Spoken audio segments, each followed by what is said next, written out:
चौकशीला सुरुवात करण्यात आली आहे। या कार्यालयाबाहेर फुटलेल्या काचांचा खच पडलाय। कार्यालयाच्या आतमध्येही खुर्च्यांची तोडफोड करण्यात आली।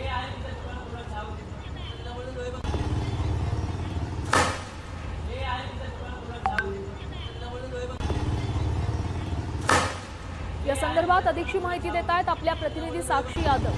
साक्षी, नेमकं काय घडलेलं आहे? तोडफोड करण्यामागचं काही कारण समजलंय का? कारण अद्यापही समजलं नाहीये। कारण भाजप पदाधिकारी आहे विजयसिंग वायकड यांच्या कार्यालयावर अज्ञातांनी हे जे कार्यालय आहे ते फोडल्याचं आपल्याला पाहायला मिळालंय। नुकतं गुढीपाडव्याच्या दिवशीच या कार्यालयाचं उद्घाटन झालं होतं आणि पोलिसांकडून सुद्धा चौकशी करण्यात आली आहे आणि पोलीस आता सुद्धा तिथे हजर होते, ते चौकशी करत होते। सुरुवात करण्यात आली आहे। या कार्यालयाबाहेर फुटलेल्या काचांचा खच पडलाय। कार्यालयाच्या आतमध्येही खुर्च्यांची तोडफोड करण्यात आली।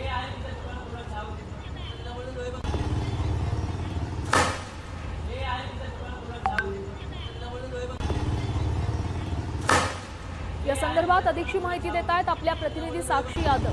साक्षी, नेमकं काय घडलेलं आहे? तोडफोड करण्यामागचं काही कारण समजलंय का? कारण अद्यापही समजलं नाहीये। कारण भाजप पदाधिकारी आहे विजयसिंग वायकड यांच्या कार्यालयावर अज्ञातांनी हे जे कार्यालय आहे ते फोडल्याचं आपल्याला पाहायला मिळालंय।